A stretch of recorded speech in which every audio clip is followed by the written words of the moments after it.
After more than 3 years of waiting, 2 Santa Clarita families will get some closure tomorrow. This week, the Cougars will return home to face off against Grossmont at 7 p.m. at Cougar Stadium. But as COC students may have noticed in the Honor Grove earlier this week, develop people who build better tomorrows. This is Kelly Price reporting from Vista Valencia for COC News.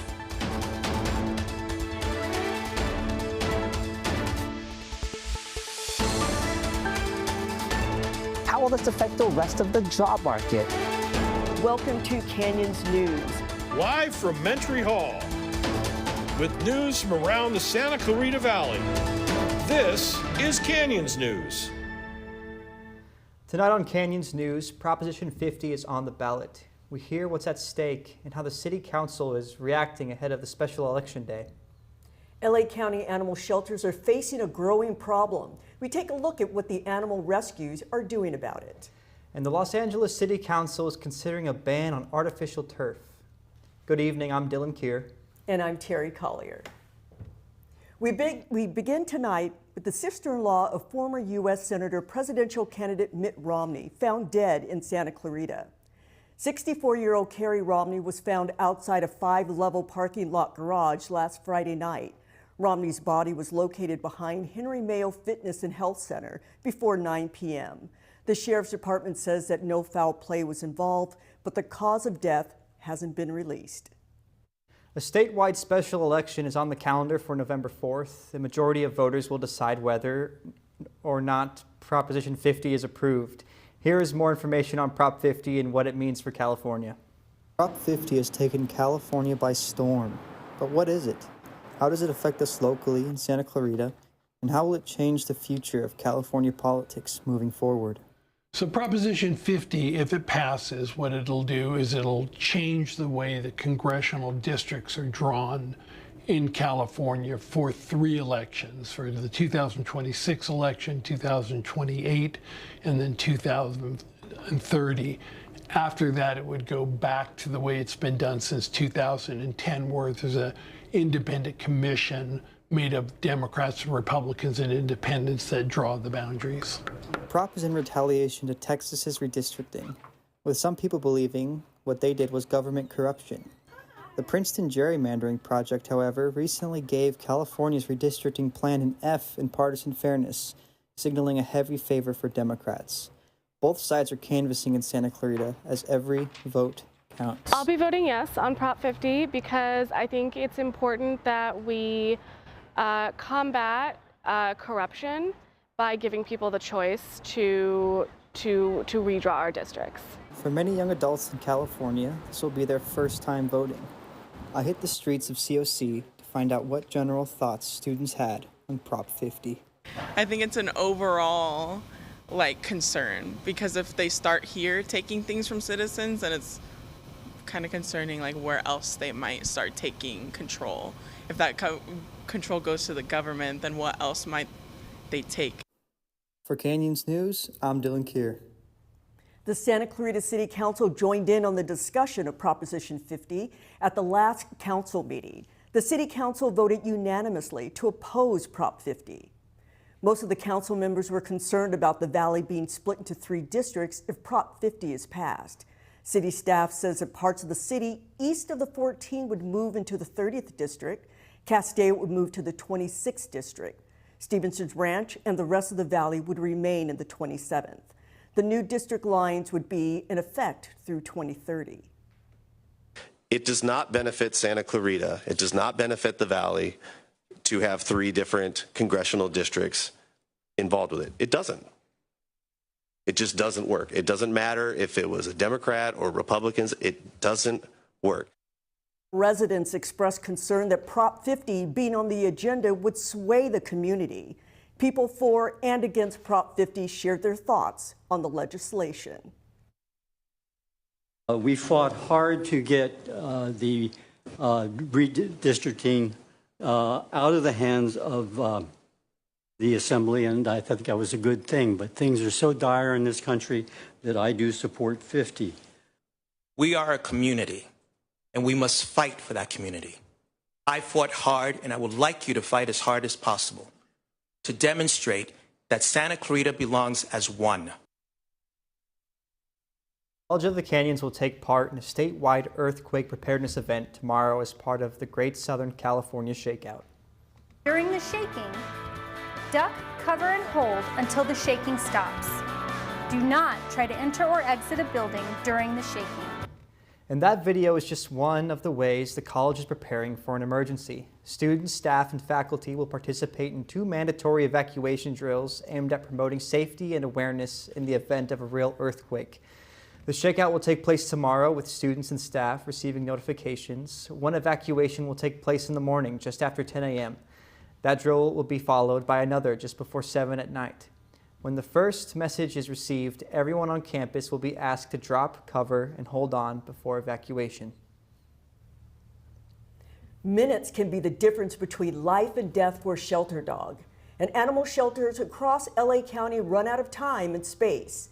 The stories like these are becoming more common. Reporter Jessica Makashima shows us what's behind the rising euthanasia rates. It was down to minutes left before he was going to be euthanized.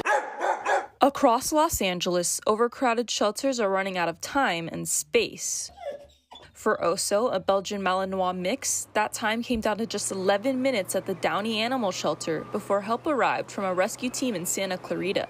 They wouldn't let me see him. They wouldn't let me interact with him. He had to be pulled from the shelter because of how aggressive he was. Good boy. All right, let's get out of here, Oso. But rescuers say Oso wasn't aggressive. He was terrified. He's such a good boy. When Tara Bennett from Ollie's Angels Rescue learned that his time was almost up, she raced to send an email that could save his life. When I found out that that deadline was 2 p.m. and if they did not have an email by then, and at this point it was around 1:50, we were figuring this out, my gut was doing somersaults. It was 1:57 when I hit send on that email. An email that did save Oso's life, one of the very few happy endings in a growing crisis. Across Los Angeles city shelters, more than 1,200 dogs were euthanized in 2024, a 72% increase from the year before, according to the LA Times. Rescue groups say owner surrenders and rising costs are pushing shelters past capacity. We've come to the realization that we're not going to adopt our way out of the crisis. We're seeing more euthanasia across the board, whether it's city shelters, county shelters. Every dog we get adopted is wonderful, but 3 more keep coming in. Yes, I'm not going to be educating people to the realities of what happens if you do surrender your animal and the likelihood that they may not make it out, that can change a lot of people's mind. The growing shelter crisis reveals both the strain on a system at its limit and the people still fighting to give every animal a chance. With Canyons News, I'm Jessica Makashima. In a sea of purple, the Santa Clarita community gathered to raise awareness of domestic violence. Reporter Tracy Maroney has more on the Child and Family Center's annual Purple Walk.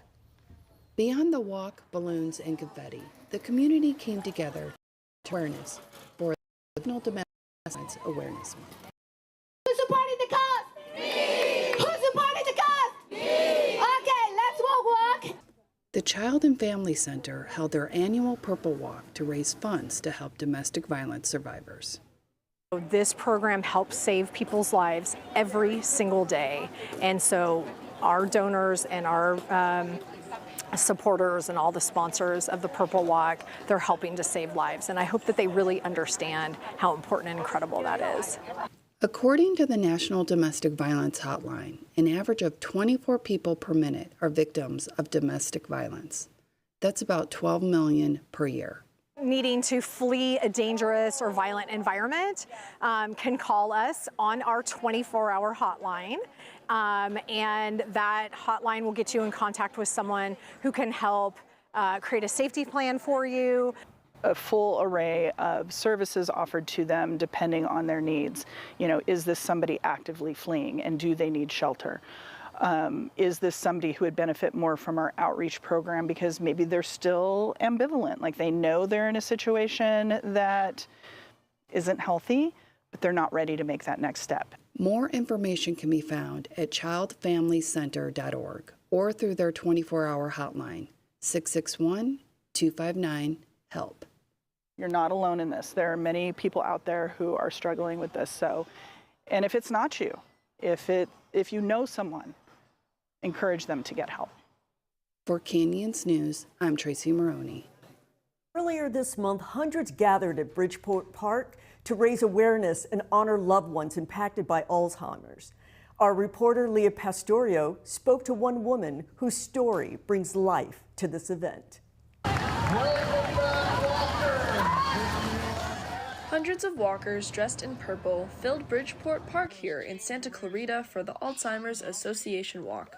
Each participant came with a reason, but for Alex Concepcion, that reason is deeply personal. Her mother battled Alzheimer's for years. Today she walks to honor her memory and to support others facing the same fight. I mean, I'm so happy to be here, and I kind of built a little team, and I was so excited that all my friends and family wanted to come out here and support as well. So it was just really special to just kind of walk and think about her and all the memories of her, and just kind of reflect on the time that how special it was to have her. The event is part of a nationwide movement raising money for research and care. Along the route, families share their stories, hold flowers symbolizing their connection to Alzheimer's, and gather resources from community health organizations. For all the time, effort, and courage that was put in to make this event happen, I just want to say thank you to so much to everyone who contributed to the preparation and setup of the event, as well as everyone who have supported the cause. What I experienced with my mom was that she turned as a little girl again, and I wanted to kind of nurture her and protect her and give her that dignity that she gave to me when I was a little girl and the way she raised me. And so, and just to make sure that she always felt loved, so just to continue to respect and love her. For Canyons News, I'm Leah Pastorio. Coming up next on Canyons News, a live report from reporter Joey Gomez on LA City Council's push to ban turf. And pumpkins are in season. We check in on the local pumpkin patch and how families are getting into the fall spirit. Stay tuned. College of the Canyons creates possibilities. It's a gateway to opportunities. A place where students learn they can believe in themselves. Behind every possibility at College of the Canyons are the people. Together we focus on achieving success, one student at a time. That focus is a reflection of what we value. It defines who we are. We are. We are. We are College of the Canyons.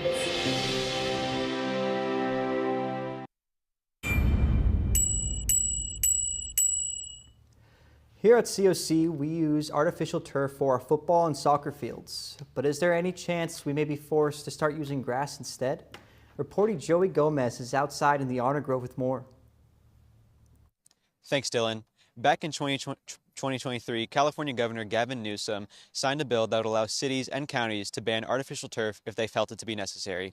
And now, with Los Angeles ordering a study on artificial turf, is our city next? Artificial turf is very common in California, as we have the most of it in the country. It is a substitute for grass that we here at COC use in our football and soccer fields. It is known to be a lot easier to take care of and is more durable than a grass field, yet the city of Los Angeles will be looking into potentially banning the surface this month.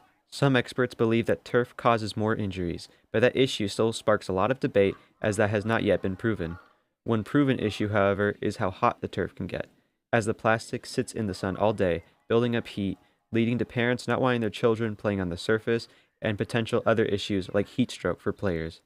Most of the concern comes from a place of player safety. One of COC's athletic trainers gave his thoughts and experience on the matter. My previous employer, I was there for 12 years. I've been here for 8 years, and here at College of the Canyons, we have 2 fields that are turf, and I can't say that I've really seen an increase in injuries with turf compared to grass, because I did see a lot of serious injuries happen on grass too, so they happen on both, If the biggest city in our state makes the move to ban the installation of new turf, smaller cities like ours may follow. But are they doing it in the interest of the environment or in concern for the athletes that play on the surface and their preference?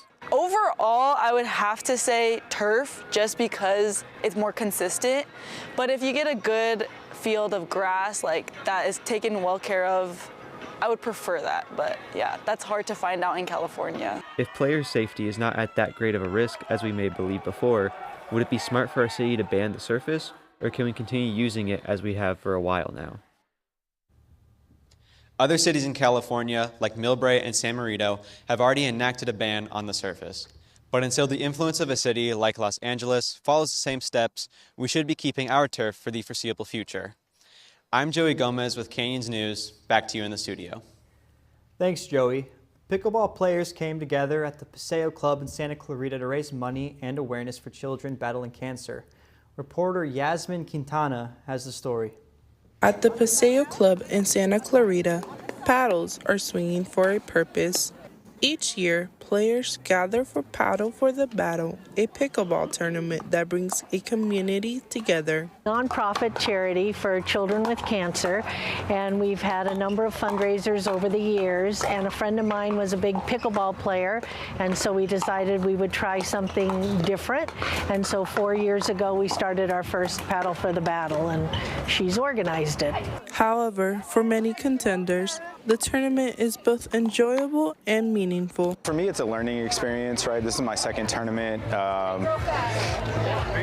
We're doing okay, you know, we're trying, but also, again, it's just for a great cause, right, for the fundraiser, so, yeah. And for the organizers, the inspiration is always close by. If you look at all those faces on the fences, that's what keeps us motivated. And sadly, we've helped over 900 families over the years, so there's just a big demand, and we are here to help as much as we can.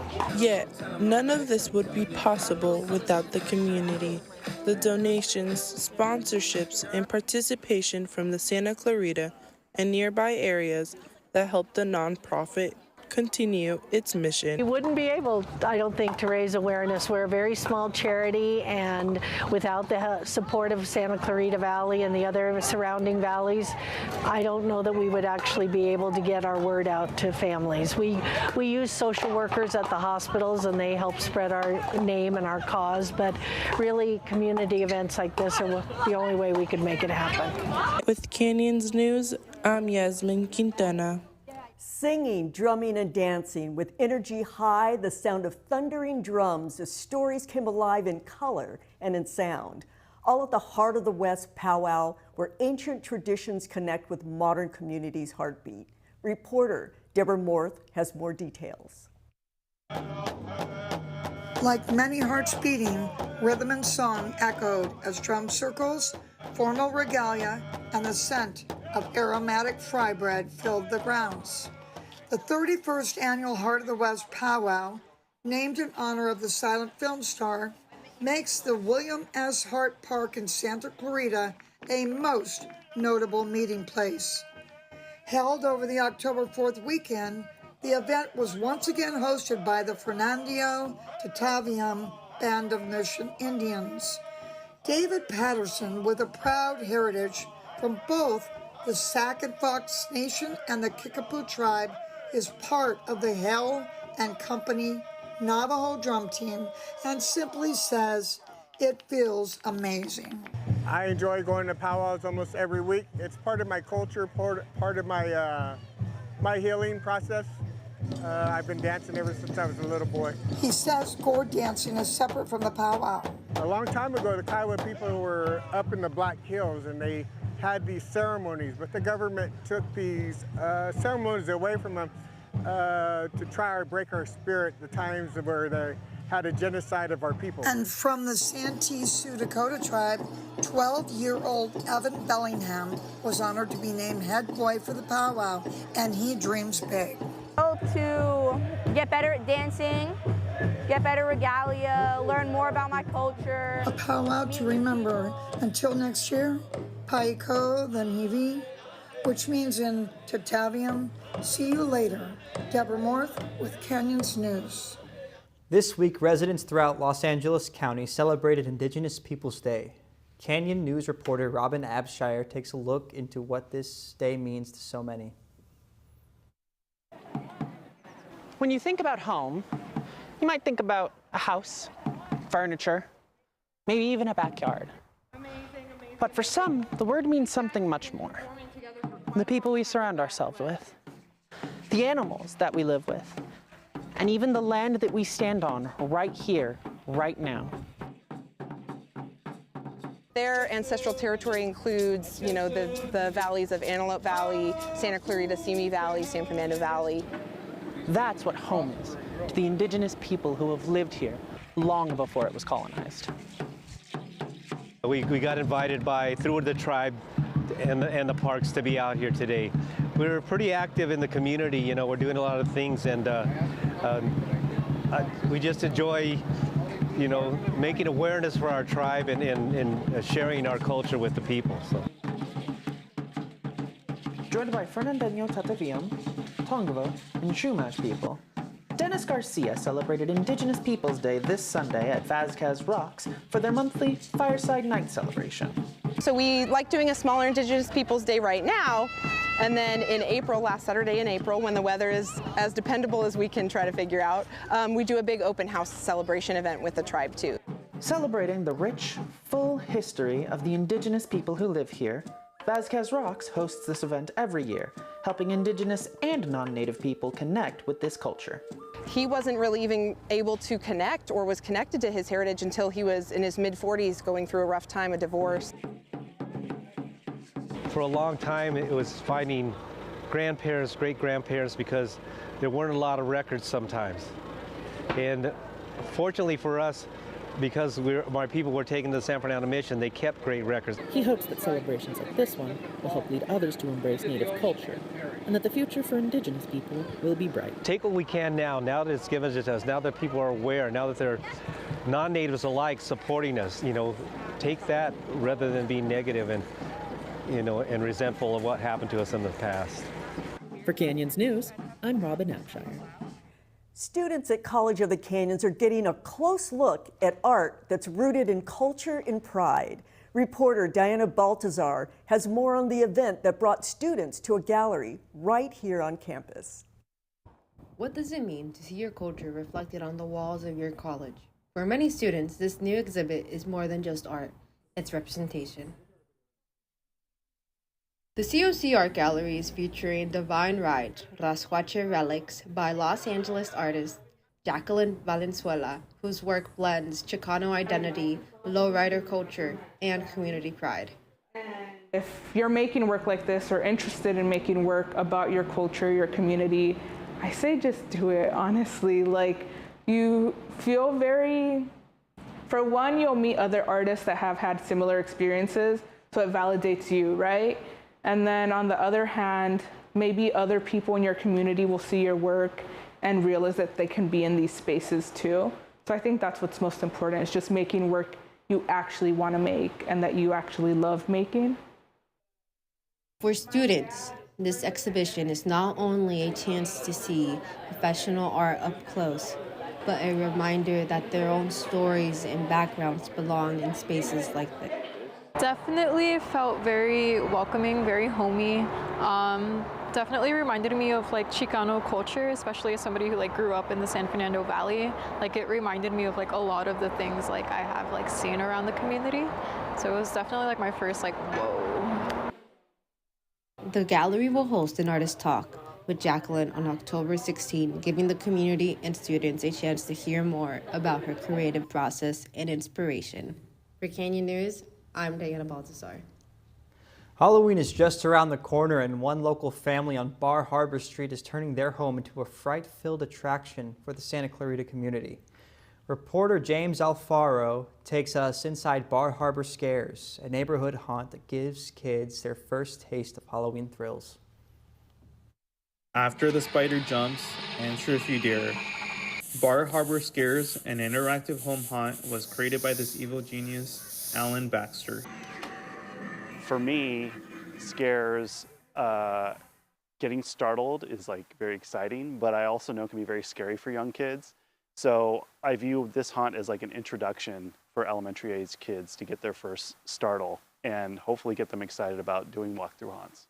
People go to haunted houses for the safe thrill of an adrenaline rush, a chance to overcome fears in a controlled environment, and to experience social bonding with friends and family. I think it was great. Every year it's something different, so it's not like repetitive or anything. At the end they have like a pop-up that comes down. I think it's like a witch or something. That one's pretty cool, and it always gets me every year. Even though it's always there, it always gets me. So it's pretty scary. My favorite part would probably be the scarecrow at the end, because like the way, actually no, at the end there's like the ghost that like drops from like a pulley system, because that one like always gets us because we're not ready for it. The effort and care and detail the family puts in is something I can only like really hope to get with my own little small haunt in my front yard. I think just the entrance, just looking at the front, really is like, I think to me, the big catch on bringing me in. This brings me a lot of joy, and I think the community a lot of joy. I have people who return year after year, and they tell me I just have to keep coming back, and they tell their friends, and they tell their friends, and so it's been growing, and people love it, and I'm here to spread Halloween spirit. For Canyon News, this is James Alfaro.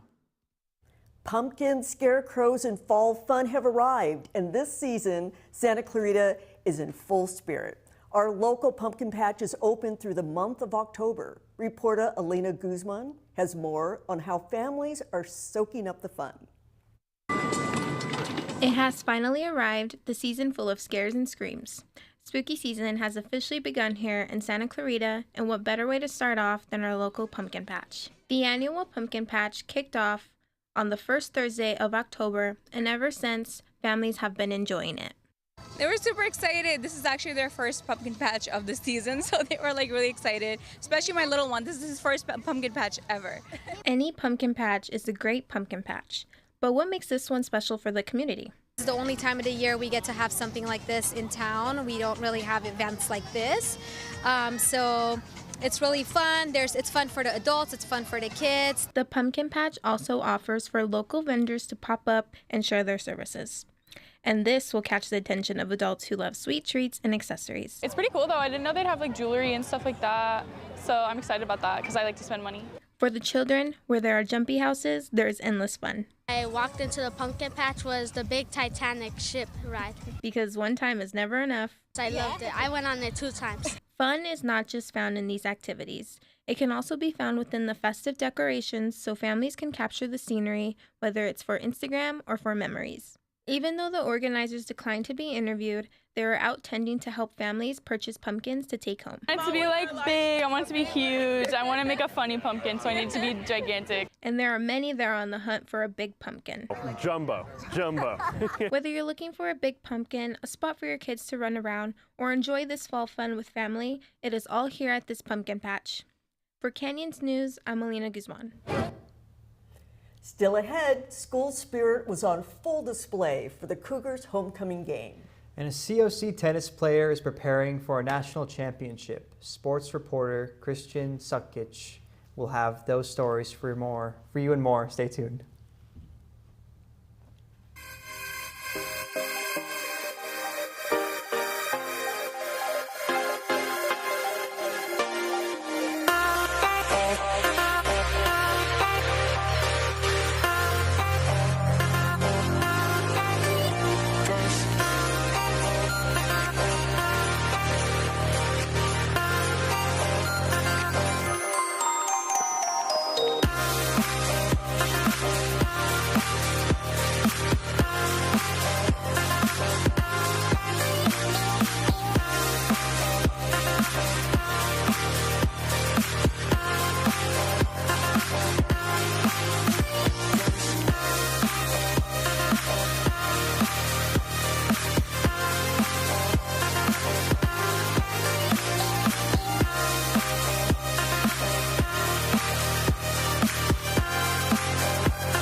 Hello and welcome to Canyon Sports with all your Santa Clarita Valley sports stories and highlights. I'm Christian Sukic.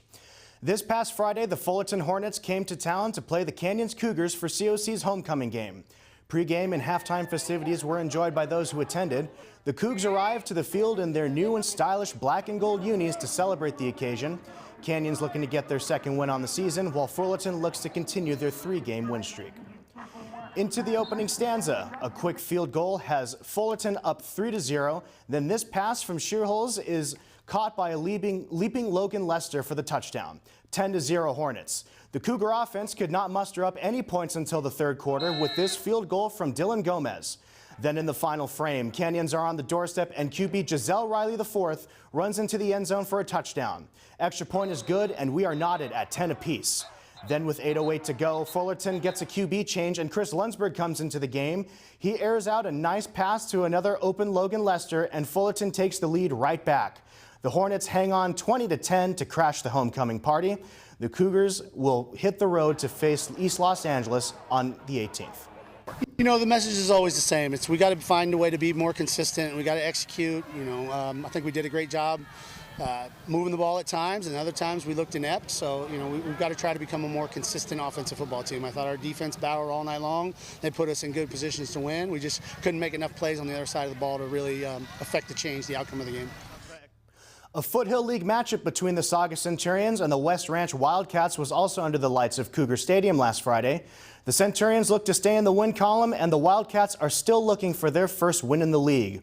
Those odds of a West Ranch victory became very slim from the get-go. Into the middle of the action, Saugus is leading 21-0, and Jake Nuttall throws this pass to wide receiver Landon Lattimore, and with the extra point gets the Cents up 28-0. The Centurions would pile on 20 more before the half. Almost halfway through the third quarter, Nuttall connects with Lattimore for his fourth touchdown of the night.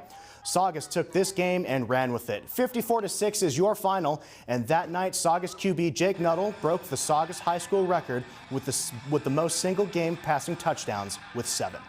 I mean, it's phenomenal. I mean, you got to remember for 2 years that kid, took a beating, as a sophomore and then as a junior last year, and we've quadrupled our win totals from the last 2 years in this one season.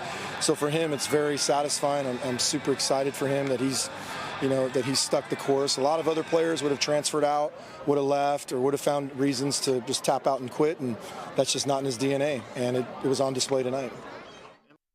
School basketball teams from all over Southern California gathered at College of the Canyons for a weekend of competition and connection.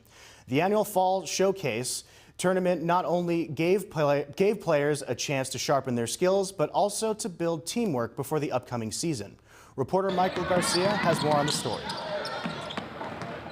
The College of the Canyons hosted its annual Fall Showcase Girls Basketball Tournament, bringing together high school teams from across Southern California for a weekend of competition and teamwork. We want to reach out into the community and offer high school girls teams an opportunity to play in the fall, spring, summer outside of their season. Teams from the Santa Clarita Valley, Ventura, the San Fernando Valley, and even Bakersfield took part of the showcase. The goal, to help players gain real game experience and grow as a team before the upcoming winter season. Gives each team an opportunity to work and practice in a game-like situation and against different teams and different opponents, and they're able to grow and improve as a team, and hopefully when the season comes in November, December, they're ready to play and have a great year. Coaches say that the tournament gives athletes valuable experience and the chance to build team chemistry while competing against new opponents. Great experience, learning experience, getting better as a team when they come from out of town, some team bonding and some time spending with each other. The College of the Canyons Fall Showcase continues to highlight the passion and talent of high school girls basketball, helping local teams sharpen their skills ahead of the season. For Canyon News, I'm Michael Garcia. The College of the Canyons women's volleyball team has been putting in the work all season long. Reporter Valerie Diaz shows us how their dedication is paying off as they look to finish strong. From long rallies to hard-fought points, the College of the Canyons volleyball team has been pushing through the season, focused on improvement, teamwork, and growth both on and off the court. I, on purpose, try and plan a pretty tough preseason every year so we can see what the best teams look like and how we need to grow and where we need to put our efforts and grow individually. So come conference and then hopefully playoff time, we're battle tested and we're ready to compete at the highest level. After a challenging preseason, the team has worked to refine their play, adjust positions, and build stronger communication, all with one goal in mind: progress. I think since the beginning of the season, everybody was really nervous going into it, and I think we did a really good job of growing together and working on our own individual goals, but also supporting every single person next to us while they worked on their goals too. That shared motivation continues to push the team through their plays as they focus on consistency and building momentum to close out the season. That's the ultimate goal, is to get as many wins under our belt and share a title of the conference so we can go to the postseason. With only 9 matches left, the College of the Canyons volleyball team continues to show what hard work and dedication looks like on the court. For Canyons News, I'm Valerie Diaz. The road to the court hasn't been easy, but this week, one COC tennis player is packing more than just a racket. She's carrying the weight of years of hard work and a chance to prove it was all worth it. Here's Emily Veramontes with more. I've never really traveled across the country for a tournament like this, so it's definitely a new experience. Freshman tennis player Emma Choder's lifelong passion for tennis has set her up on a trip to Georgia for the ITA National Tournament. This is the first time in program history that we've had somebody win the ITA Regional, so I'm just excited for Emma and I'm excited for the school. But with high-level competition comes pressure, something Emma works hard not to let affect her game. I'm just trying to play my best on the court, and if my opponent is better than me, then it is what it is. You know, she has a great attitude. She's always smiling.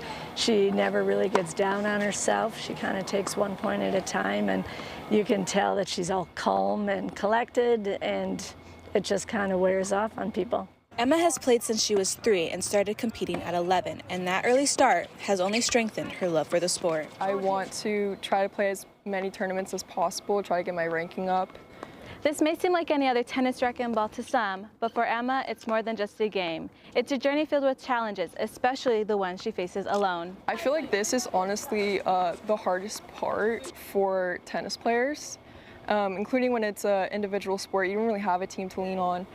So I think for me is just kind of resetting. From October 16th to the 19th, Emma will be competing in Georgia, hoping to ace her way through the national bracket.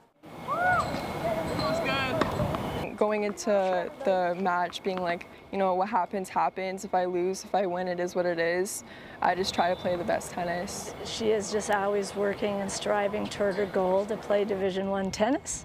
So her work ethic is out of this world. You can tell she's a tournament player. For Canyons News, I'm Emily Veramontes.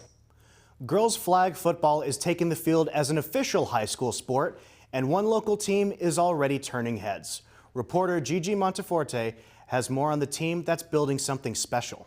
Griffin on 3, 1, 2, 3. For the first time, girls flag football is officially part of the high school sports lineup, and the Golden Valley Grizzlies are making an immediate impact. In their very first season together, these athletes are just getting started. While they're still finding their rhythm, their energy and determination is undeniable. With every snap and every play, the Lady Grizzlies are proving that this is just the beginning of something special. One of the team's greatest strengths is its chemistry. What started as a new group of athletes quickly turned into a tight-knit unit. When we work together, we get wins. When we don't, and we're all like in our own thing, like we do not do good. We've definitely been doing that, a lot of like team bonding. We've been doing very well together. The team is committed to improving day in and day out. Their primary goal is to compete as a strong varsity program, but they don't let the scoreboard define them. Win or lose, they continue to play with pride and passion each week. This, the way if we're rushing, we're not going to go slowly and get them. I want us to jam on them. For many of these athletes, this is their first time competing, but they're already learning lessons that extend far beyond the field. Led by a dedicated coaching staff, the Grizzlies are building their identity through teamwork, hustle, and heart. Head coach Decron Melkonian, along with his passionate assistant coaches, is focused on more than just athletic success. Priority is to make sure that these young women are growing, they are maturing and becoming great human beings. Their hard work is clearly paying off. The Grizzlies recently handed the West Ranch Wildcats their first Foothill League loss of the season, an impressive win that shows just how far this team has come. For the Lady Grizzlies, their future is golden. For Canyons News, I am Gigi Monteforte. That does it for this edition of Canyons News. I'm Christian Sukic. Remember, you can catch us on the web at canyonsnews.com. You can also send us news tips and story ideas to our X handle, CanyonsNews_COC, and follow us on Facebook, YouTube, and Instagram. Have a good night, everybody.